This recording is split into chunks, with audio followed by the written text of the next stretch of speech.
Chapters 2173, 2174, 2175, 2176 chapter start. ए। नी क्वांगफंग जोर से चिल्लाया। उसकी आवाज जितनी तेज हो रही थी उसका ऑरा उतना हाई स्ट्रांग होता जा रहा था।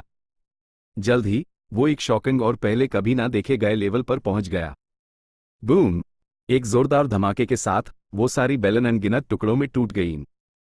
नी क्वांगफंग को आजादी मिल गई थी, लेकिन अब वो एक गहरे हरे रंग का टोर्नेडो नहीं बल्कि एक लाल भौर रंग की शैतानी हवा में बदल चुका था।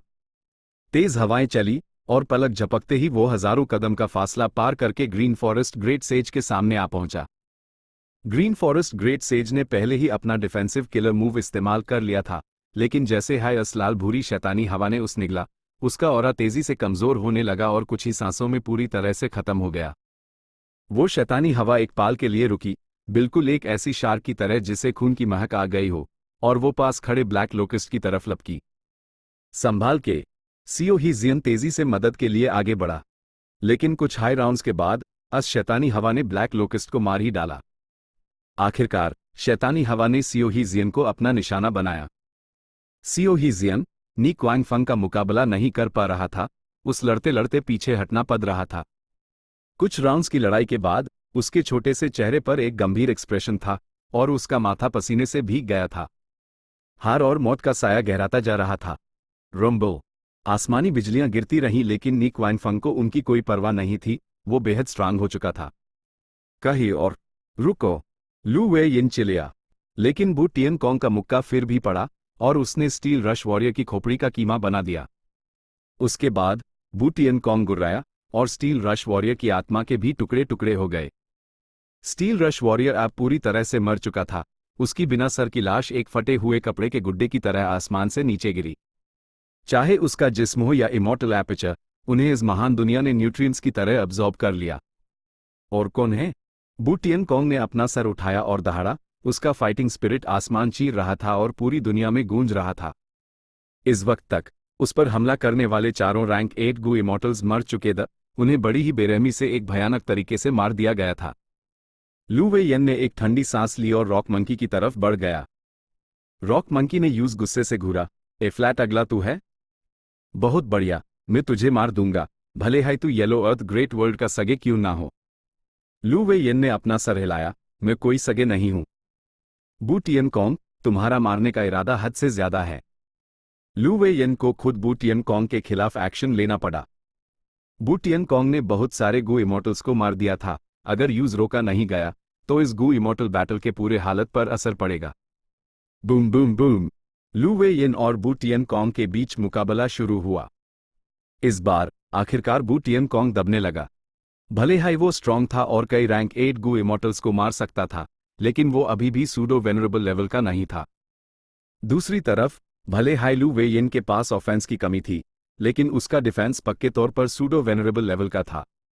लू वे यन ने बू टियनकॉन्ग के जोरदार हमलों को बड़ी आसानी से झेल लिया। तुम सगे नहीं हो, फिर भी इतने स्ट्रांग? अच्छा है, बहुत अच्छा। आ और मुझ पर अटैक कर, मुझे मारने की कोशिश कर। मैंने काफी टाइम से अपने खिलाफ कोई जानलेवा किलिंग इंटेंट महसूस नहीं किया। अटैक क्यों नहीं कर रहे? सिर्फ अपना बचाव क्यों कर रहे हो? क्या तुम्हारे अटैक्स इतने कमजोर और बेकार हैं? तुमने तो डिसअपॉइंट कर दिया। वो रॉक मंकी लगातार चिल्ला रहा था और आसमान में बिजली की तरह तेजी से घूम रहा था। उसके हमले आसमान से गिरती हुई बिजलियों जैसे थे। उसकी ताकत लगातार बढ़ रही थी। लेकिन लू वे यन का ध्यान भटक गया, क्योंकि उसने सुना कि फैंग युआन पहले ही सेंटर में थीविंग हेवन के ट्रू इनहेरिटेंस स्पेस के लिए निकल चुका है। अरे नहीं, लॉर्ड फैंग युआन, प्लीज रुक जाइए। भले ही इस छोटी सी दुनिया में थीविंग हेवन का ट्रू इनहेरिटेंस हो, लेकिन हेवनली कोर्ट और लॉन्जेविटी हेवन दोनों मिलकर यूज टारगेट करेंगे। हेवनली कोर्ट ने अपनी में फौज भेजे दी है। वहां बहुत सारे इमॉर्टल गू हाउसेस और गू इमॉर्टल्स हैं। लॉन्जेविटी हेवन ने भी कैलमिटी लक ऑल्टर भेजे दिया है। ये आखिरी जंग का सही वक्त नहीं है। अगर आपके पीछे से स्टार कॉन्स्टलेशन इमॉर्टल वेनरेबल ने पैराडाइज अर्थ के टूम पर हमला कर दिया तो हम क्या करेंगे? लू वे यन बार बार मैसेज भेजता रहा, लेकिन फैंग युआन ने कोई जवाब ही नहीं दिया। लू वे यन ने दांत पीसे। उसका एक्सप्रेशन काफी बुरा हो गया था। फैंग युआन कितना भी स्ट्रांग क्यों ना हो, वो अभी भी एक सूडो वेनरेबल हाई है, कोई असली वेनरेबल नहीं। मुझे उसकी मदद करनी होगी। अगर स्टार कॉन्स्टलेशन इमॉर्टल वेनरेबल ने आकर उस मार दिया तो पैराडाइज अर्थ के टूम की रक्षा कौन करेगा, इस जरूरी वक्त के लिए उस कौन रोकेगा। ये सोचते सोचते लू वेयन की युद्ध के सामने अंधेरा छा गया। बम। अगले हाइपैल रॉक मंकी बू टियनकॉन्ग का घुसा सीधा लू वेयन के चेहरे पर पड़ा। तुम्हारा ध्यान भटकने की हिम्मत कैसे हुई? तुम मुझे हल्के में ले रहे हो, इसकी बहुत बड़ी कीमत चुकानी पड़ेगी। बू टियनकॉन्ग चिल्लाया। बू टियनकॉन्ग लू वेयन की तरफ उड़ा और वो फिर से करीब आ गए। लू वेयन को पीछे हटने पर मजबूर होना पड़ा। उसने जल्दी से अपना किलर मूव इस्तेमाल किया। बारिश होने लगी। ट्रिब्यूलेशन की बारिश बू टियनकॉन्ग के जिस्म पर गिरी, जिससे उसकी स्पीड काफी कम हो गई और साथ ही उसके डिफेंस को भी कमजोर कर रही थी। उसी वक्त लू वेयन के किलर मूव ने असर दिखाया। बू टियनकॉन्ग के नीचे पीली भूरी धूल दिखने लगी, जो उसके चारों तरफ घूमकर धीरे धीरे यूज कैद करने लगी। हटो, हटो यहां से! बू टियनकॉन्ग चिल्लाया, पागलों की तरह किलर मूव्स इस्तेमाल करते हुए अपने आसपास की बारिश और धूल को हटाने की कोशिश कर रहा था। लेकिन बारिश और धूल बढ़ते ही जा रहे थे और आखिर में उन्होंने उस पूरी तरह से कैद कर लिया। मिट्टी का एक बड़ा सा गोला, जिसमें बू टियनकॉन्ग किट था, आसमान से गिरा और जमीन पर गिरते ही एक विशाल मिट्टी के पहाड़ में बदल गया। बस यहीं पड़े रहो। लू वेयन तुरंत थीविंग हेवन के स्पेस की तरफ उड़ गया। नहीं, मैं हार नहीं मानूंगा, ये चीजें मुझे रोक नहीं सकती। रो! बू टियनकॉन्ग चिल्लाया। उसकी आवाज बिजली की तरह गरज रही थी और पूरे बैटलफील्ड में गूंज रही थी। एक जोरदार आवाज के साथ पहाड़ टूट गया, धूल के बादल उठे और टूटे हुए पत्थरों के बीच से वो फिर से बाहर निकल आया। क्या? लू वेयन स्टन था। बू टियनकॉन्ग का परफॉर्मेंस उसकी उम्मीद से परे था। वो इतनी जल्दी कैसे भाग सकता था? बू टियनकॉन्ग ट्रिब्यूलेशंस का सामना करते हुए लू वेयन को पकड़ने के लिए उड़ने लगा। बूम! दोनों ने फिर से किलर मूव्स का इस्तेमाल किया और इस बार लू वेयन पीछे रह गया। इस बंदर के किलर मूव्स और स्ट्रांग हो रहे हैं, तो ये बात है। लू वेयन इस पहल समझ गया। ट्रिब्यूलेशंस शुरू से हाई बू टियनकॉन्ग की मदद कर रहे थे। जब तक वो मारा नहीं जाता, वो ट्रिब्यूलेशन से गुजरता रहेगा और डाव मार्क्स हासिल करता रहेगा। यही वजह थी कि बू टियनकॉन्ग लड़ते लड़ते और भी ज्यादा स्ट्रांग होता जा रहा था। मैं चाहता हूं कि यह आसमान मेरी नजर को और ना ढक सके। बू टियनकॉन्ग चिल्लाया और उसने एक ऐसा मूव इस्तेमाल किया जिससे एक इंद्रधनुष निकला, जिसने आसपास के 500 ली के काले बादलों को साफ कर दिया। मैं चाहता हूं कि यह जमीन मेरे दिल को और ना दफना सके। बू टियनकॉन्ग चिल्लाया और जमीन पर पैर पटका। पहाड़ टूट गए, जिसे देखकर लू वेयन, जिसका डिफेंसिव मेथड टूट चुका था, हैरान रह गया। बू टियनकॉन्ग अब पागलपन की हालत में था। उसने फैंग युआन को देखा जो ज्यादा दूर नहीं था। उसने लू वेयन को छोड़ दिया और सीधा फैंग युआन की तरफ बढ़ गया। संभाल के! लू वेयन ने जल्दी से सलाह दी, ये बंदर आम नहीं है। फैंग युआन पीछे नहीं मुड़ा, जैसे उसने कुछ सुना ही ना हो। वो सिर्फ अपने सामने के सबस्पेस को देख रहा था। बू टियनकॉन्ग तेजी से आगे बढ़ा और जैसे टेलीपोर्ट होकर फैंग युआन के पीछे पहुंच गया। मैं चाहता हूं कि हर जीव मेरा इरादा समझे। मैं चाहता हूं कि यह सेज हवा के साथ फन्ना हो जाए। बू टियनकॉन्ग चिल्लाया और उसने अपनी जिंदगी का सबसे तगड़ा किलर मूव एक्टिवेट कर दिया। हवाएं, बादल और बिजली गरज उठी। इस पाल दुनिया ने रंग बदल लिए। फैंग युआन हल्का सा पीछे मुड़ा और बस अपना हाथ पीछे की तरफ लहराया। अगले हाईपैल बू टियनकॉन्ग एक टूटते तारे की तरह नीचे गिरा, पूरा बैटलफील्ड पार करते हुए कई पहाड़ों से जा टकराया। लगातार जोरदार धमाकों के बाद उसने जमीन पर कई किलोमीटर लंबी एक गहरी खाई बना दी। आखिर में वो जमीन पर पड़ा था। उसकी इन खुली की खुली रह गई थी, लेकिन उसमें कोई हरकत नहीं थी। वो मर चुका था। लगातार चल रही हंगामे भरी लड़ाइयां और गर्म बैटलफील्ड इस पल एकदम शांत हो गए। नी क्वांगफंग, जिसे कोई रोक नहीं पा रहा था और जो हर चीज को मार रहा था, अपनी लाल भूरी शैतानी हवा वाली स्टेट में जम सा गया। फैंग युआन ने अपनी नजर यूएस पर डाली। नी क्वांगफंग फौरन कांप उठा। अगले हाईपैल बेइंतहा डर ने उसके दिमाग और जिस्म को भर दिया। मैं मर जाऊंगा, मैं मर जाऊंगा, मैं मरने वाला हूं। वो अपनी शैतानी स्टेट से बाहर आ गया और उसका दिमाग फौरन साफ हो गया। भागो! वो तेजी से उड़ गया, अपने दुश्मन सियोहीजियन को इग्नोर करते हुए। सियोहीजियन बुरी तरह से घायल था और मरने की कगार पर था। उसके पास लड़ने की कोई ताकत नहीं बची थी। बस एक हमले में वो मर जाता। वो हैरान होकर देखता रहा जब नी क्वांगफंग पागलों की तरह बैटलफील्ड से भाग गया। फैंग युआन फिर से मुड़ा और शांत एक्सप्रेशन के साथ थीविंग हेवन के ट्रू इनहेरिटेंस स्पेस को देखने लगा। उसने हेवनली कोर्ट की सेना की तरफ देखा। डिवाइन एम्परर सिटी और डेमन जजमेंट बोर्ड जल्द हाई पहुंचने वाले थे। उसने दूसरी तरफ देखा। लॉन्जेविटी हेवन का कैलेमिटी लक ऑल्टर सुनहरे ऑरोरा से चमक रहा था, वो भी आ रहा था। फैंग युआन की ईद में एक पाल के लिए ठंडी और बेरहम रोशनी चमकी, और वो एक सफेद रोशनी की किरण में बदलकर थीविंग हेवन के ट्रू इनहेरिटेंस स्पेस में घुस गया। हमला करो, हम अंदर लड़ेंगे, फेरी यू जू ने तुरंत ऑर्डर दिया। जैसे हाई हेवनली कोर्ट के इमॉर्टल गू हाउसेस पहुंचे, वो भी थीविंग हेवन के ट्रू इनहेरिटेंस स्पेस में घुस गए। वो बाहर अपनी पूरी ताकत इस्तेमाल नहीं कर सकते थे। अगर वो लिमिट से आगे जाते तो उन्हें लिमिटलेस डेमन वेनरेबल के जवाबी हमले का सामना करना पड़ता। साथ ही थीविंग हेवन के ट्रू इनहेरिटेंस स्पेस को अंदर से तबाह करना ज्यादा आसान था। फैंग युआन का नजारा तेजी से बदला। जब उस होश आया तो वो इस ट्रू इनहेरिटेंस स्पेस में था। थीविंग हेवन द्वारा छोड़ा गया हर ट्रू इनहेरिटेंस स्पेस एक आर्टिफिशियल सेक्लूडेड डोमेन माना जा सकता था। ये एक अजीब स्पेस था। यहां हल्की रोशनी थी लेकिन कोई पहाड़, नदियां, हवा या जमीन नहीं थी। ये पूरी तरह से खाली था। लेकिन यहां कुछ अजीब चीजें थी। यहां हर तरफ काली लकीरें फैली हुई थी जो स्पेस के हर कोने को कवर कर रही थी। ये लकीरें कहीं मोटी तो कहीं पतली थी। उन सब से एक ऐसी भयानक ऑरा निकल रही थी जिससे फैंग युआन को भी डर लग रहा था। साथ ही यूसिस ऑरा में कुछ जाना पहचाना सा भी लगा। उसने जल्दी से ब्लू ड्रैगन वेल के ग्रोटो हेवन की रहस्यमयी काली आग के बारे में सोचा।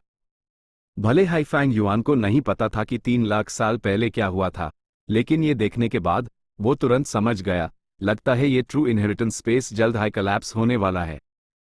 मुझे जल्दी से यहाँ के राज समझने होंगे और ये पता लगाना होगा कि असली ट्रू इनहेरिटेंस कहाँ है। पिछली बार जब वो थीविंग हेवन के ट्रू इनहेरिटेंस स्पेस में घुसा था तो यूज गोस्टली कंसीलमेंट मिला था। उस वक्त फैंग युआन ओपन डोर गू और क्लोज डोर गू के जरिए अंदर गया था। उस वक्त ट्रू इनहेरिटेंस स्पेस बहुत स्टेबल था। उसके अंदर बहुत सारे विंड्स ऑफ एसिमुलेशन के टॉर्नेडोज थे। सिर्फ एक अदरवर्ल्डली डेमन हाई अन हवाओं को छूकर खत्म कर सकता था। इसी वजह से फैंग युआन ने गलती से फंग जियोगे को बचा लिया था। जब सारे टॉर्नेडोज गायब हो गए, फैंग युआन ने सफलतापूर्वक गोस्टली कंसीलमेंट हासिल कर लिया। ये एक बहुत हाई स्मूथ प्रोसेस था। लेकिन ये स्पेस अलग था। यहां कोई टॉर्नेडोज नहीं थे। अगर थीविंग हेवन का ट्रू इनहेरिटेंस सच में यहां था तो वो गहराई में छुपा हुआ होगा और यूज डिडक्शंस की जरूरत पड़ेगी। लेकिन फैंग युआन डिडक्शंस करने की जल्दी में नहीं था। उसने अपने इमॉर्टल एपर्चर से एक फॉर्मेशन निकला और यूज स्पेस में रख दिया। यह 5 रीजनल लिमिट फॉर्मेशन था। 5 रीजनल लिमिट फॉर्मेशन एक्टिवेट हुआ और 5 रंगों का धूल बाहर निकलने लगा। कुछ ही सांसों में 5 रंगों का धुआं आसपास के दासली में फैल गया। वो इतना घना था कि कोई अपनी उंगलियां भी नहीं देख सकता था। जब हेवनली कोर्ट के सैनिक थीविंग हेवन के स्पेस में घुसे तो वो 5 रंगों के धुएं में चले गए और उन्हें तुरंत दबाव महसूस हुआ। ये तो पांचों रीजन्स की रीजनल वॉल्स हैं। यहां पांचों रीजनल वॉल्स एक साथ मिक्स कैसे हो गई? क्या ये थीविंग हेवन के ट्रू इनहेरिटेंस स्पेस का अरेंजमेंट है? नहीं, यह फैंग युआन का 5 रिस्ट्रिक्शन प्रोफाउंड लाइट की है। उसने इसे मॉडिफाई किया है। ऐसा लग रहा है जैसे पांचों रीजनल वॉल्स को रेप्लिकेट किया गया हो। फेरी यूजू ने जल्दी से डिड्यूस किया। फैंग युआन का 5 रिस्ट्रिक्शन प्रोफाउंड लाइट की और 5 regional limit formation fate war के दौरान एक्सपोज हो गए थे। इन सुरागों के साथ फेरी यूजू जैसे विजडम पथ के महान एक्सपर्ट के लिए ये डिड्यूस करना कोई बड़ी बात नहीं थी। बूम! फैंग युआन अचानक से प्रकट हुआ और उसका किलर मूव सीधा डेमन जजमेंट बोर्ड पर जा गिरा। डेमन जजमेंट बोर्ड तुरंत घने कोहरे में कहीं दूर जा गिरा। हम यहां नहीं लड़ सकते। फैंग युआन के पास सॉवरन इमॉर्टल बॉडी है, उस पर कोई पाबंदी नहीं है। गू यू फैंग जेंग चिल्लाया। पहले तो पांचों रीजनल वॉल्स पूरी तरह से गायब हो चुकी थी। ये सोचना ही मुश्किल है कि फैंग युआन उन्हें फिर से बना लेगा। लगता है वो इस लड़ाई की तैयारी काफी टाइम से कर रहा था। फेरी मिंग हाओ ने दांत पीसते हुए ऑर्डर दिया, 5 रीजनल लिमिट फॉर्मेशन को ढूंढो और उस तबाह कर दो। Southern restriction purple black miasma लाइची, central restriction white gold saint लाइची, नॉर्दर्न रिस्ट्रिक्शन जेड लिकरस लाइची, western restriction red raging flame लाइची और ईस्टर्न रिस्ट्रिक्शन ब्लू वाटर लाइची। ए फ्लैट सब कुछ अलग था। उन्हें एक नए लेवल पर पहुंचा दिया गया था। वो अब अस्तित्व में रही पांचों रीजनल वॉल्स के बराबर थे। पहले जब ताओ जू ने पांचों रीजनल वॉल्स पर रिसर्च किया था, उसने 5 रीजनल लिमिट फॉर्मेशन और 5 रिस्ट्रिक्शन प्रोफाउंड लाइट की के तरीके बनाए थे। फैंग युआन ने उसकी जिंदगी भर की रिसर्च की नींव का इस्तेमाल किया और एक ब्रेक थ्रू हासिल किया। वो इस ऊंचाई तक पहुंच गया जिसे ताओजू ने अपनी जिंदगी में कभी नहीं देखा था। फैंग युआन के पास सॉवरन इमॉर्टल बॉडी था। अस पर पांचों रीजनल वॉल्स में कोई असर नहीं हो रहा था, लेकिन दूसरे गू इमॉर्टल्स रीजनल वॉल्स से बंधे हुए चाहे वो कोई भी गू वॉर्म्स इस्तेमाल करते, उन्हें एक बैकलैश का सामना करना ही पड़ता।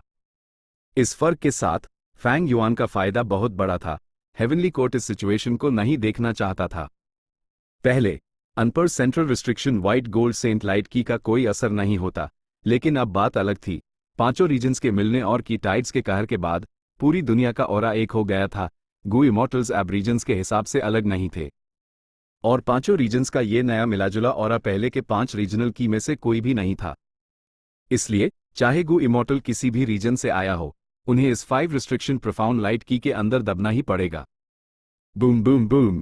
फैंग युआन ने डिवाइन एम्परर सिटी पर एक भारी हमला किया, जिससे इस विशाल शहर की हरी रोशनी की परत कांपने और हिलने लगी। लेकिन डिवाइन एम्परर सिटी बहुत बड़ा था, अभी के लिए फैंग युआन भी उस तबाह नहीं कर सकता था।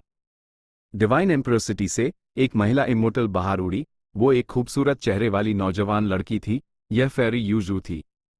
वो युंग के जोश से भरी हुई फैंग युआन की तरफ बढ़ी। गू यू फैंग युआन, क्या तुम मुझसे लड़ने की हिम्मत रखते हो? इसी वक्त एक और इमोर्टल गू हाउस थीविंग हेवन के ट्रू इनहेरिटेंस स्पेस में पहुंचा। यह लॉन्जेविटी हेवन का कैलमिटी लक ऑल्टर था। बिंग साई चुआन की आवाज अंदर से गूंजी, फैंग युआन, क्यों ना हम हाथ मिला ले और पहले इस डिवाइन एम्परर सिटी को तोड़ दें? फैंग युआन हल्के से मुस्कुराया और जवाब दिया, नहीं, अभी डेमन जजमेंट बोर्ड पांचों रीजनल वॉल्स में फेंक दिया गया है, जबकि डिवाइन एम्परर सिटी बहुत बड़ा है और उस उड़ाना मुश्किल है। तुम लोग डिवाइन एम्परर सिटी को रोको, मैं जाकर डेमन जजमेंट बोर्ड को तबाह करता हूं। Fang yuan. बिंग साई श्वान यूज मनाना चाहता था, लेकिन फैंग युआन मुड़ा और बिना किसी हिचकिचाहट के 5 रंगों के धुएं में घुस गया। यूज इग्नोर करो, हमारा टारगेट डिवाइन एम्परर सिटी है। कैलमिटी लक ऑल्टर के अंदर इमॉर्टल ज़ॉम्बी जायंट सन मेन सीट पर बैठा था जब उसने ऑर्डर दिया। जी मास्टर। बिंग साई चुआन ने तुरंत कैलमिटी लक ऑल्टर को आगे बढ़ाया, जो एक टूटते तारे की तरह डिवाइन एम्परर सिटी से जा टकराया। फेरी यूजू ने दांत पीसे, यूज डिफेंड करना पड़ा। लू वे येन भी इस पैल आ पहुंचा। Lord Fang Yuan. वो बस फैंग युआन की परछाई को 5 रंगों के धुएं में गायब होते हुए देख पाया। साय। लू वे येन ने गहरी सांस ली। उसने 5 रंगों के धुएं में गहरा जाने की हिम्मत नहीं की। उसने बिंग साई चुआन से कम्युनिकेट किया और उसकी जगह डिवाइन एम्परर सिटी पर हमला करने लगा। 5 रीजनल लिमिट फॉर्मेशन काम करता रहा और 5 रंगों का धूर लगातार निकलता रहा। घने धुएं के बीच डेमन जजमेंट बोर्ड हर जगह चार्ज कर रहा था, फॉर्मेशन की लोकेशन ढूंढने की कोशिश कर रहा था। घने धुएं के बाहर डिवाइन एम्परर सिटी और कैलमिटी लक ऑल्टर के बीच घमासान युद्ध चल रहा था। मिल गया। डेमन जजमेंट बोर्ड के अंदर फेरी मिंग हाउ की इल्ड अचानक खुल गई। वो एक सूडो वेनरेबल लेवल की विजडम पाथ महान एक्सपर्ट थी। उसकी पूरी ताकत किसी भी तरह से अद्भुत से कम नहीं थी, लेकिन इस डिटेक्शन ने यूज भी भारी नुकसान पहुंचाया। आखिरकार वो 5 रीजनल वॉल्स में विजडम पाथ किलर मूव्स का इस्तेमाल कर रही थी।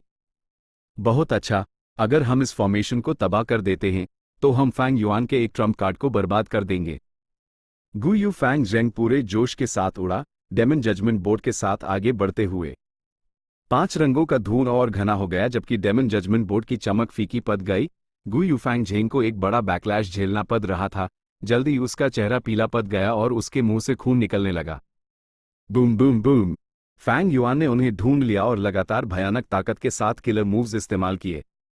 डेमन जजमेंट बोर्ड को खुद को डिफेंड करने में और ज्यादा मुश्किल हो रही थी। वो खतरनाक तरीके से आगे बढ़ रहा था। यूज इग्नोर करो, फॉर्मेशन को तबाह करो। फेरी मिंग हाउ का बच्चों जैसा चेहरा साहस और दृढ़ निश्चय से भरा था। डेमन जजमेंट बोर्ड एक पल के लिए रुका और फिर उसने खून जैसी लाल रोशनी की एक किरण छोड़ी। खून जैसी लाल रोशनी मोटी और शक्तिशाली थी। वो बेहद तेज स्पीड से फॉर्मेशन पर जा गिरी। 5 रीजनल लिमिट फॉर्मेशन की सतह पर 5 रंगों की रोशनी चमकी। वो हल्का सा हिला लेकिन टूटा नहीं। ये कैसे हो सकता है? डेमन जजमेंट बोर्ड के अंदर फैंग झेंग बहुत शॉक्ड था। वो इस मूव की ताकत से वाकिफ था। 5 रीजनल वॉल्स के अंदर भी इसे इतना कमजोर नहीं होना चाहिए था। फेरी मिंग हाउ तुरंत वजह समझ गई। उसकी एड़ी की पुतलियां हल्की सी सिकुड़ गईं। फैंग युआन ने इस फॉर्मेशन में बहुत इन्वेस्ट किया है।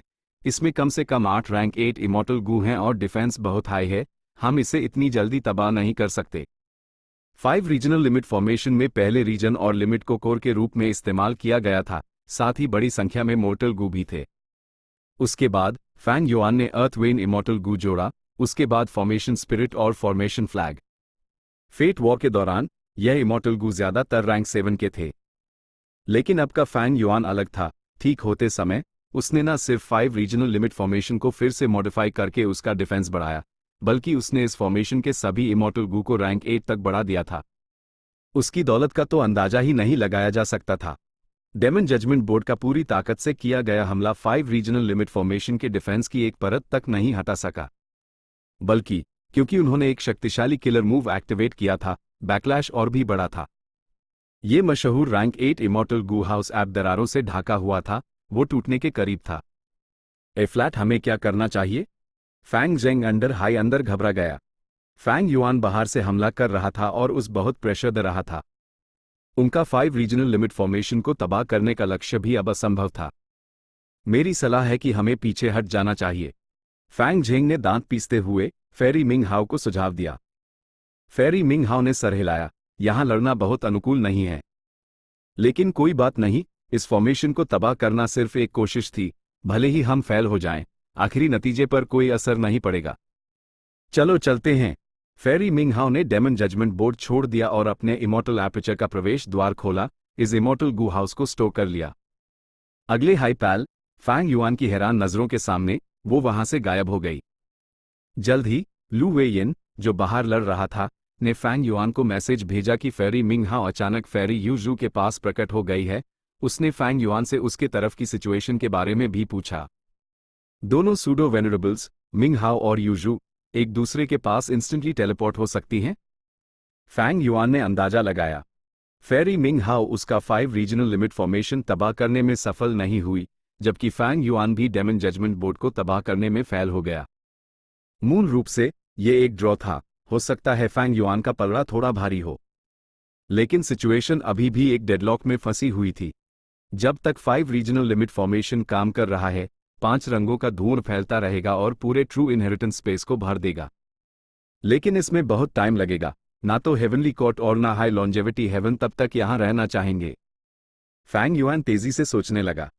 5 रीजनल लिमिट फॉर्मेशन कोई बैटलफील्ड किलर मूव नहीं था, ये लोगों को रोक नहीं सकता था, वो आज़ादी से अंदर बाहर जा सकते थे। 5 रंगों के DHUEIN को थीविंग हेवन के ट्रू इनहेरिटेंस स्पेस को भरने में बहुत टाइम लगेगा। इस दौरान थीविंग हेवन का ट्रू इनहेरिटेंस किसी और को मिल सकता था, या स्पेस तेज लड़ाइयों की वजह से कॉलेप्स हो सकता था।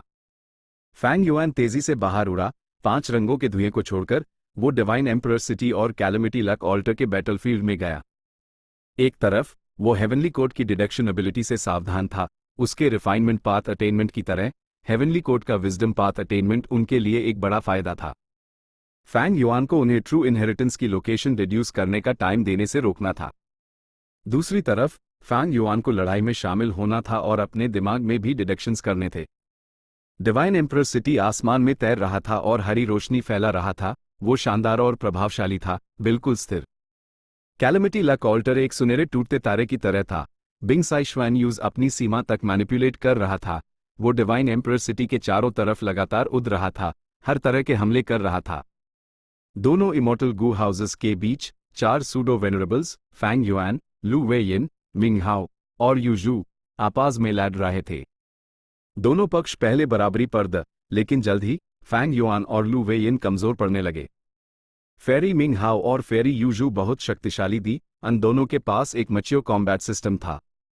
फेरी मिंग हाओ के उड़ते हुए सितारे एक अकेले मूव की तरह लगते थे, लेकिन वो सभी कंसेक्यूटिव मूव्स थे। बार बार एक ही टारगेट पर हमला करके फैंग युआन को हर बार बढ़ते हुए डैमेज का सामना करना पड़ता। फेरी यूजू के तरीके भी बहुत गहरे थे, वो दूसरों को दबाने के लिए अपने अटेनमेंट लेवल का इस्तेमाल करती थी। आमगू इमोटल्स के लिए इसका तोड़ ढूंढना मुश्किल था।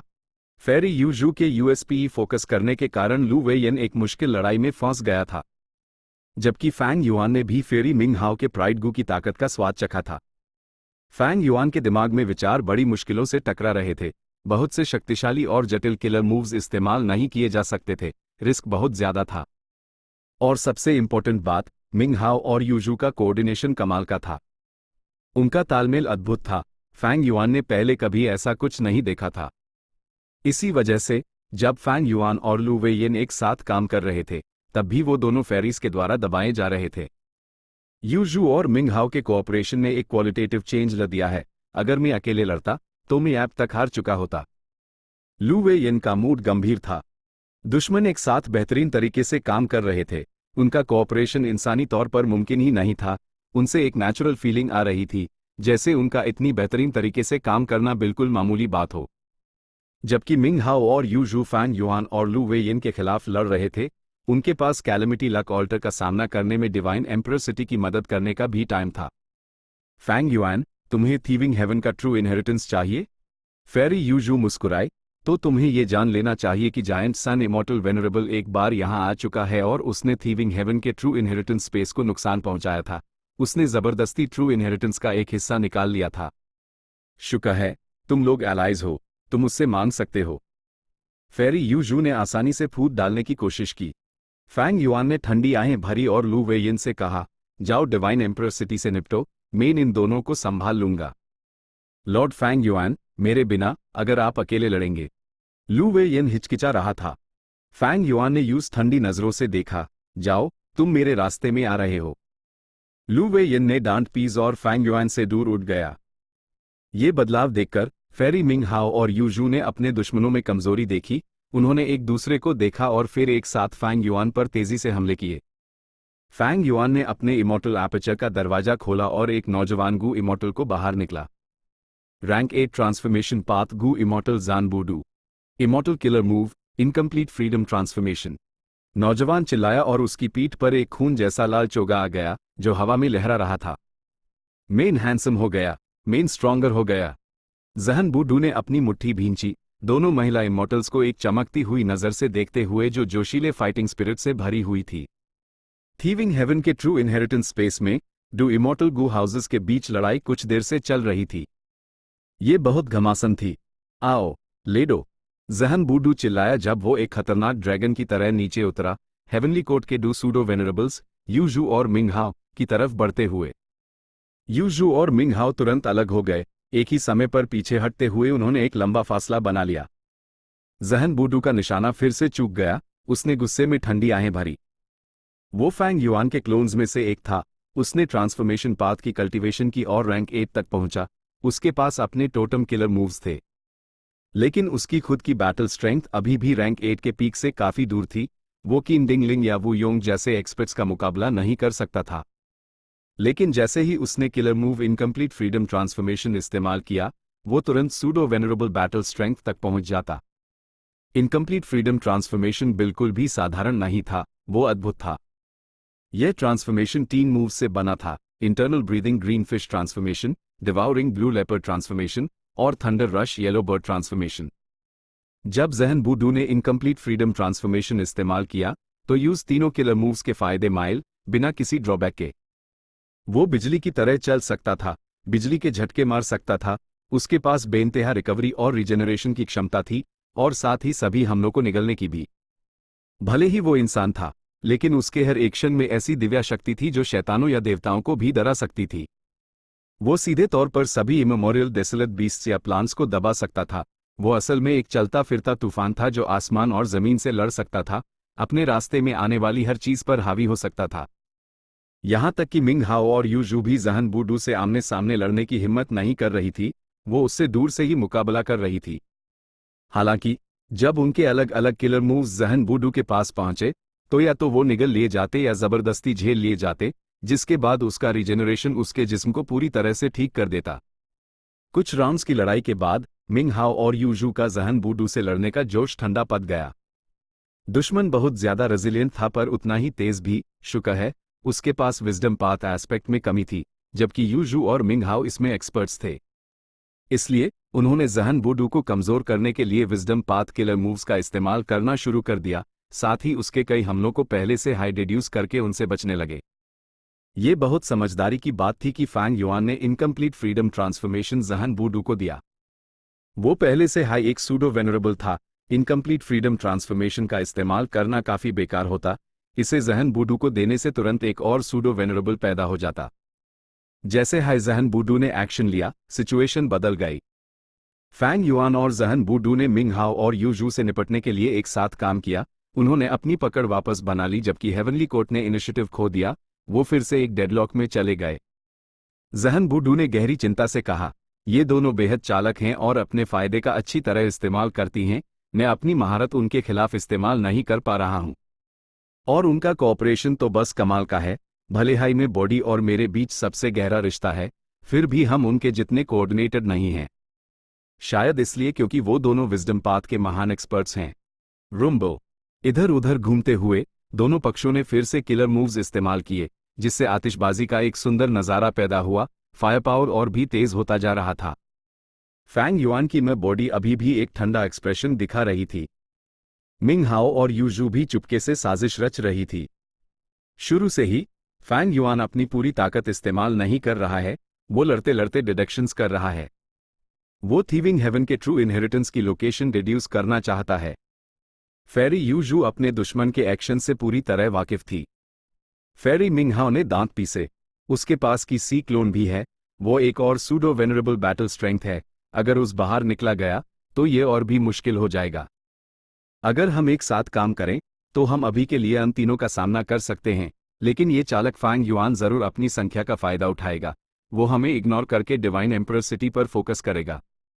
हेवनली कोर्ट को असल में की सी एंसेस्टर की असली पहचान के बारे में पता था। पता चला कि कीन डिंग लिंग यह राज कुछ वक्त पहले से जानती थी, लेकिन उसने यूएस वक्त इसका खुलासा नहीं किया। फैंग युआन के पीछे पड़ने वाली लड़ाई के दौरान हेवनली कोर्ट को नहीं पता था, लेकिन बाद में कीन डिंग लिंग को हेवनली कोर्ट ग्रोटो हेवन से सच का पता चला। आखिरकार ची क्लोन हेवनली कोर्ट में ही बनाया गया था। हेवनली कोर्ट के की हार्वेस्ट फ्रूट का इस्तेमाल इस प्रोसेस में हुआ था। हेवनली कोर्ट लाखों सालों से अस्तित्व में था, उसके पास पता लगाने के तरीके तो जरूर थे। ठीक इसी वजह से जब किसी क्लोन ने राइचस ची अलायंस के नाम का इस्तेमाल करके हेवनली कोर्ट को फैंग युआन के खिलाफ गू इमॉर्टल्स भेजने के लिए इनवाइट किया, तो कीन डिंग लिंग ने कोई सकारात्मक जवाब नहीं दिया। फेरी यूजू ने मैसेज भेजा, कीन डिंग लिंग हेवनली कोर्ट की एक ठीक ठाक लीडर है।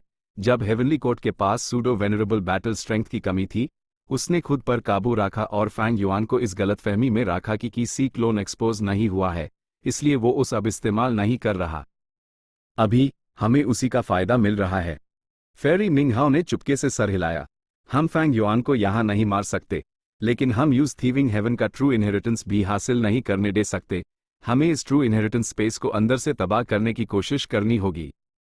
लड़ाई तेज हो गई, लेकिन अजीब बात यह थी कि कोई भी पक्ष सच में दुश्मन को अपना दुश्मन नहीं मान रहा था। फैंग युआन डिडक्शंस करने की पूरी कोशिश कर रहा था। वो लड़ाई में अपनी पूरी ताकत इस्तेमाल नहीं कर रहा था। जहन बूडू को हेवनली कोर्ट के दो सूडो वेनरेबल्स को रोकने के लिए भेजा गया था। आखिरकार वो अपने क्लोन के साथ लू वे यिन की तुलना में बेहतर कोऑपरेट कर सकता था। इस बीच हेवनली कोर्ट ने थीविंग हेवन के ट्रू इनहेरिटेंस को तबाह करने पर फोकस किया।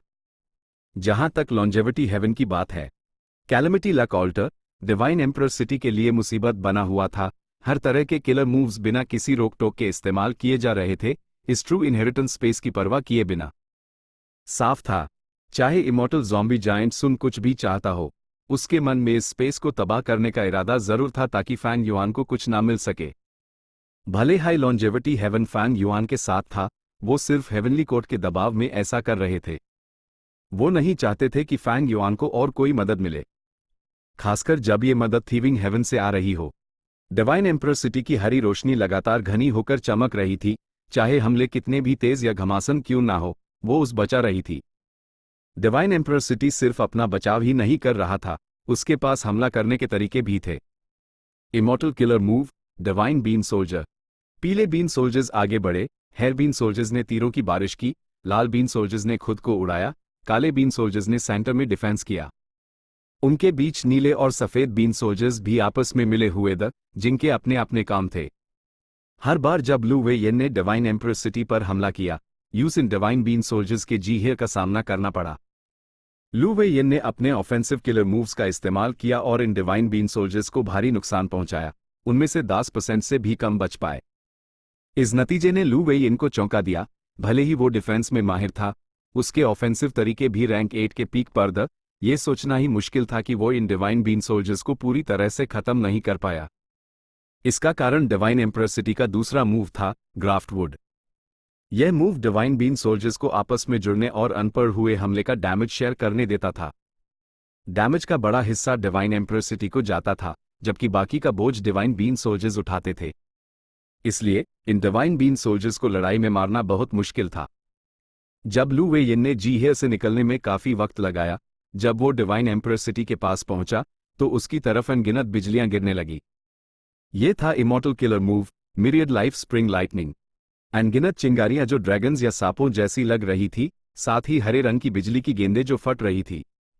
उनके फटने के बाद बचे हुए वुड पाथ डाउ मार्क्स एरिया में रह जाते और धीरे धीरे इस बैटलफील्ड को मॉडिफाई कर देते। शुक्र है यह थीविंग हेवन का ट्रू इनहेरिटेंस स्पेस था, ना कि पांचों रीजन्स, इसलिए इस मूव की ताकत पूरी तरह से नहीं दिख पाई। जब लू वे यिन ने बिजलियों को जेएचईएल लिया और करीब पहुंचा तो डिवाइन एम्परर सिटी के आसपास की हरी रोशनी स्पाइरल्स में बदलने लगी और उन्होंने पेंटिंग पाथ किलर मूव्स छोड़ने शुरू कर दिए। इन पेंटिंग फिगर्स के अनगिनत रूप जैसे फूल, पक्षी, मछलियां या कीड़े, वो बेहद विविध थे और उन्होंने लू वे यिन के लिए एक बड़ी समस्या खड़ी कर दी। पेंटिंग पाथ बहुत यूनिक है, मेरे अटैक्स उन्हें खत्म नहीं कर पा रहे, मैं अपने डिफेंसिव मेथड से खुद को छुपा भी नहीं सकता, ये एक प्रॉब्लम है। पेंटिंग पाथ को जेनेसिस लोटस इमॉर्टल वेनरेबल ने एक राज की तरह रखा था। यह लू वे यिन का इससे पहला सामना था, इसमें कोई मदद नहीं की जा सकती थी, उस लगा कि उसके पास कोई ऑप्शन नहीं बचा है। लू वे यिन डिवाइन एम्परर सिटी का डिफेंस तोड़ने में असमर्थ था। कैलेमिटी लक ऑल्टर का भी यही हाल था। कैलेमिटी लक ऑल्टर एक रैंक 8 लक पाथ इमॉर्टल गू हाउस था। जायंट सन इमॉर्टल वेनरेबल ने इसे खुद बनाया था। उसने फेट वॉर के दौरान अपनी शक्ति का प्रदर्शन किया था, लेकिन अभी वो डिवाइन एम्परर सिटी का कुछ नहीं कर पा रहा था। इसका कारण यह था कि डिवाइन एम्परर सिटी समय समय पर सफेद रोशनी की किरणें छोड़ रहा था। कैलेमिटी लक ऑल्टर को हर बार बिना लापरवाही किए उनसे बचना पड़ता था। यह था ह्यूमन पाथ किलर मूव, टूटे घर और मारे परिवार। यह मूव इमॉर्टल गू हाउसेस का तोड़ था। फेट वॉर के दौरान इमॉर्टल गू हाउस चिकन डॉग कूप को इसने बस हल्का सा छुआ था और पूरा इमॉर्टल गू हाउस टूट गया था, जिसमें एक भी गू इमॉर्टल जिंदा नहीं बचा था। यह human path offensive killer move था जिसे स्टार कॉन्स्टलेशन इमॉर्टल वेनरेबल ने बनाया था। कैलेमिटी लक ऑल्टर इससे बंधा हुआ था। एक पाल के लिए कैलेमिटी लक ऑल्टर सिर्फ आसपास की रक्षा कर सकता था। ये 3 मंजिला गोल ऑल्टर्स और कई खंभों पर टिकी संरचना, सफेद जड़े की रेलिंग्स और चमकती ऑरोरा के साथ एक परेशान करने वाली मक्खी की तरह काम कर रही थी जो एक इंसान के आसपास घूम रही हो। हालांकि ये अजीब भी नहीं था। कैलेमिटी लक ऑल्टर ने पहले गू इमॉर्टल से लड़ते वक्त अपनी शक्ति का प्रदर्शन किया था। सच तो यह है कि इसका सबसे कीमती तरीका killer move calamity luck revolution था।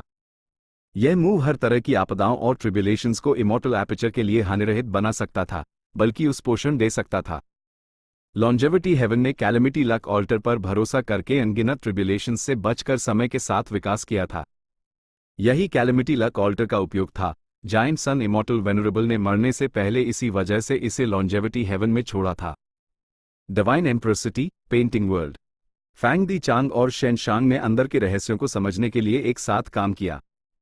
बाहर की दुनिया में बहुत बड़ी गड़बड़ हो रही है, शायद एक बड़ी लड़ाई चल रही है। डिवाइन एम्परर सिटी के पास डिवाइन बीन प्लस और एम्परर सिटी के तरीके हैं। अब जब इन तरीकों का इतना ज्यादा इस्तेमाल हो रहा है तो इससे पता चलता है कि डिवाइन एम्परर सिटी पर हमला करने वाले कमजोर नहीं हैं। शेन शांग ने कहा, यह उनके लिए एक अच्छी बात थी। जितना ज्यादा इन तरीकों का इस्तेमाल होगा उतना हाई वो वुड पाथ, पेंटिंग पाथ और ह्यूमन पथ की गहराइयों को देख और समझ सकेंगे। क्या मेरी वे बॉडी ऐप डिवाइन एम्परर सिटी पर हमला कर रही है? फैंग दी चांग ने अंदाजा लगाया, या शायद कोई ग्राउलिंग बीस्ट पेंटिंग वर्ल्ड और की हाउलिंग पेंटिंग वर्ल्ड के अंदर के अस्तित्व को बचाने की कोशिश कर रहा है। ठीक उसी वक्त शेन शांग और फैंग दी चांग के एक्सप्रेशंस बदल गए। वो चूक कर खड़े हो गए जब उनकी नजरें कमरे को चीरते हुए पेंटिंग वर्ल्ड के आसमान की तरफ गईं। आसमान में सुनहरी ऑरोरा इकट्ठा होकर 2 विशाल हाथों में बदल गई। ये दोनों हाथ आसमान और जमीन को ढक रहे थे। वो अकल्पनीय रूप से बड़े दी। बाएं हाथ ने की हाउलिंग पेंटिंग वर्ल्ड को पकड़ा जबकि दाएं हाथ ने ग्राउलिंग बीस्ट पेंटिंग वर्ल्ड को पकड़ा। जेनेसिस लोटस की विल जोर से गुर्राई। पेंटिंग पाथ की ताकत उन दोनों विशाल हाथों को दबाने के लिए हो पड़ी। थीविंग हेवन के ट्रू इनहेरिटेंस स्पेस के अंदर लड़ाई आखिरी नाजुक मोड़ पर थी। पूरा थीविंग हेवन का स्पेस काली लकीरों से ढक चुका था, बर्बादी के कागार पर। जहन बूडू ने दांत पीसे, वो अंदर से बेचैन महसूस कर रहा था। मेन बॉडी ने अभी तक असली लोकेशन डिड्यूस नहीं की है, शायद वो समय पर नहीं पहुंच पाएगा। ए फ्लैट वक्त आ गया है। कैलेमिटी लक ऑल्टर के अंदर इमॉर्टल ज़ॉम्बी जायंट सुन ने फैंग युआन पर एक नज़र डाली और फिर एक कदम बाहर रखा। अगले हाइपैल, वो बैटलफील्ड पर प्रकट हो गया। जायंट सन इमॉर्टल वेनरेबल। फैंग युआन की ईंट की पुतलियां सिकुड़ गईं, भले ही उसे इसका अंदाजा पहले से था, लेकिन वो अंदर से हिले बिना नहीं रह सका। बैटलफील्ड में सुनहरी रोशनी फैल गई, डिवाइन एम्परर सिटी जॉ से कांप उठा जैसे अंदर से कुछ बाहर निकलने वाला हो। इमॉर्टल ज़ॉम्बी जायंट सन दहाड़ा। पेंटिंग वर्ल्ड्स में अनगिनत लोग हैरान परेशान आसमान की तरफ देख रहे थे। उन्होंने दो हाथों को आसमान में उड़ते देखा, जो सीधे पेंटिंग वर्ल्ड्स में दो बड़े छेड़ कर रहे थे। दोनों हाथ बिना किसी रुकावट के डिवाइन एम्परर सिटी से बाहर निकले, बैटलफील्ड में विघटित हो गए, जिससे डेमन इमॉर्टल ची जुए और माओ ली क्यू सामने आए। ल्यू बच गया। डेमन इमॉर्टल ची जू हैरत और खुशी से भर गया। मास्टर। माओ ली क्यू ने इमॉर्टल ज़ॉम्बी जायंट सुन को देखा और उसका गला आंसुओं से भर आया। मुझे पता था आप मुझे बचाने आएंगे, वुफ। माओ ली क्यू का जिस्म तुरंत छोटा हो गया, वो छोटा सा होकर इमॉर्टल ज़ॉम्बी जायंट सुन की गोद में कूद गया। इमॉर्टल ज़ॉम्बी जायंट सुन ने प्यार भरी मुस्कान दिखाई और माओ ली क्यू के सर पर हाथ फेरा। तुम अभी भी वैसे ही हो, जब एक्साइटेड होते हो तो कुत्ते की तरह भौंकते हो। Woof woof woof. Mao Li Qiu ने अपने मास्टर को देखा और इन्हीं में आंसू भरकर भौंका। जायंट सन इमॉर्टल वेनरेबल। वो इस हद तक रिकवर हो चुका है। फेरी मिंग हाउ शॉक थी। यूज इग्नोर करो, अपनी पूरी ताकत से फैंग युआन को रोको, हम थीविंग हेवन के ट्रू इनहेरिटेंस स्पेस को तबाह करने वाले हैं। फेरी यू जू ने याद दिलाया। फैंग युआन ने ठंडी आहें भरी, अपने इमॉर्टल एपर्चर का दरवाजा खोलते हुए। ची सी एंसेस्टर बाहर उड़ा। इमॉर्टल किलर मूव, अनलिमिटेड ची सी। तुरंत विशाल की हो पड़ी, हर दिशा से उसकी तरफ बढ़ने लगी। मिंग हाओ और यू जू इस मूव से रोके गए, जबकि फैंग युआन ने मौके का फायदा उठाया और 5 रंगों के धुएं में घुस गया। ये यहां है। आखिरकार उसने थीविंग हेवन के ट्रू इनहेरिटेंस की लोकेशन ढूंढ ली। 5 रंगों का धुआं वहां तक पहुंच चुका था। फैंग युआन तुरंत वहां गया और थीविंग हेवन के ट्रू इनहेरिटेंस का बचा हुआ हिस्सा ले लिया। लगभग अगले हाइपैल, थीविंग हेवन का ट्रू इनहेरिटेंस स्पेस कलैप्स हो गया। जल्दी निकलो। लू वे येन और बाकी सब तेजी से पीछे हेट। जब फैंग युआन ने 5 रीजनल लिमिट फॉर्मेशन को वापस लिया और आखिरी इंसान के तौर पर बाहर निकला, तो थीविंग हेवन का ट्रू इनहेरिटेंस स्पेस लगभग उसी समय हवा में गायब हो गया। आखिरकार वो सफल हो ही गया। फेरी मिंग हाओ ने सांस छोड़ी। फेरी यू जू मुस्कुराई। ये ट्रू इनहेरिटेंस पहले ही आधा तबाह हो चुका है, चिंता करने की जरूरत नहीं, इस लड़ाई में हमारा मकसद पूरा हो गया है। चलो, असली हिस्सा अब शुरू होता है। फेरी यू जू ने डिवाइन एम्परर सिटी को स्टो किया और दोनों इमॉर्टल्स तुरंत गायब हो गए। ये देखकर फैंग युआन के चेहरे पर एक सोचने वाला एक्सप्रेशन आ गया। Lord Fang Yuan. Lu Wei Yin जल्दी से जहन बूडू, ची सी एंसेस्टर और फैंग युआन के साथ इकट्ठा हो गया। दूसरी तरफ कैलेमिटी लक ऑल्टर और इमॉर्टल ज़ॉम्बी जायंट सन थे। दोनों पक्षों ने बात नहीं की, भले ही वो एलाइज दी, लेकिन वो दोनों अपनी अलायंस के भरोसे के लेवल को जानते थे। 4 pseudo venerable battle strengths. Bing Sai Chuan, जो कैलेमिटी लक ऑल्टर के अंदर था, की बोलती बैंड हो गई। इतने कम समय में फैंग युआन की ताकत इस लेवल तक बढ़ चुकी थी। लॉन्जेविटी हेवन के गू इमॉर्टल्स बेवकूफ नहीं थे। जैसे हाई ची सी एंसेस्टर प्रकट हुआ, वो समझ गए कि वो फैंग युआन का क्लोन है। जायंट सन इमॉर्टल वेनरेबल।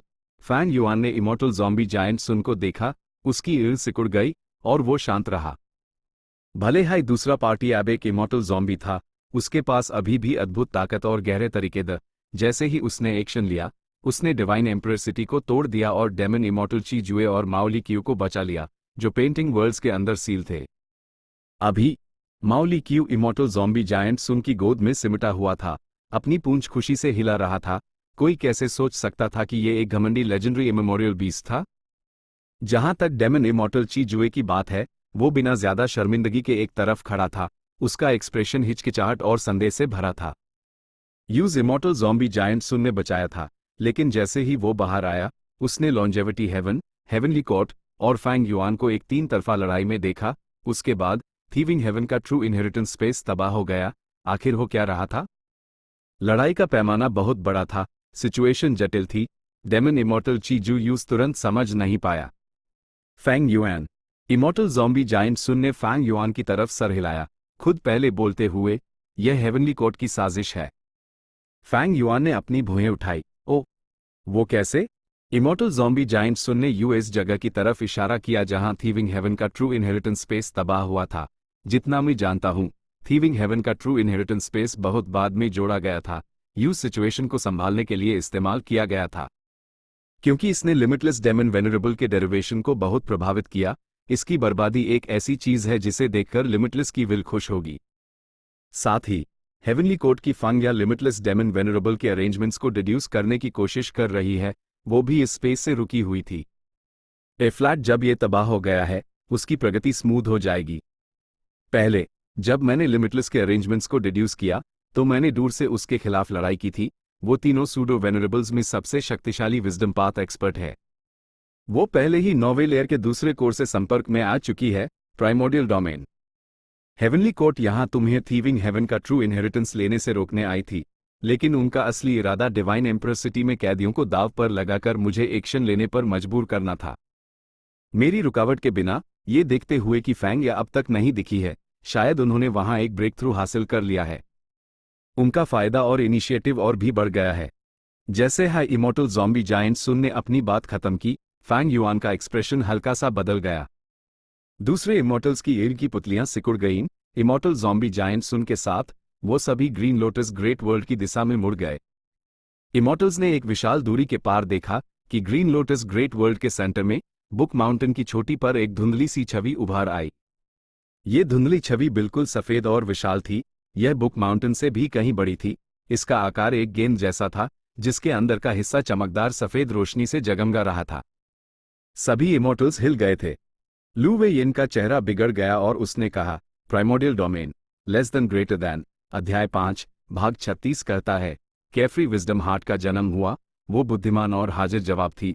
रेंजू को अपनी 8वीं संतान बहुत पसंद थी, लेकिन साथ ही रेंजू परेशान था। मेरा दिमाग टूट गया है, मैं क्या करूं? मैं और ज्ञान स्टोर नहीं कर सकता। साई, लगता है अब सिर्फ तुम दोनों ही मेरी मदद कर सकते हो। इसलिए कैफ्री विजडम हार्ट और ग्रेट स्ट्रेंथ ट्रू मार्शल ने और ज्ञान स्टोर करने के लिए अपने खुद के दिमाग का इस्तेमाल किया। उन्होंने अपने दिमाग को ज्ञान से भर लिया और फिर रेंजू के साथ आगे बढ़े। रेंजू और उसके बच्चों ने अपनी तीसरी कोशिश शुरू की। कदम उठाने से पहले वो स्याही के अक्षर और ज्ञान बिखर देते। वो अक्षर उनके ज्ञान का वर्णन करते और एक छोटा काला रास्ता बनाते।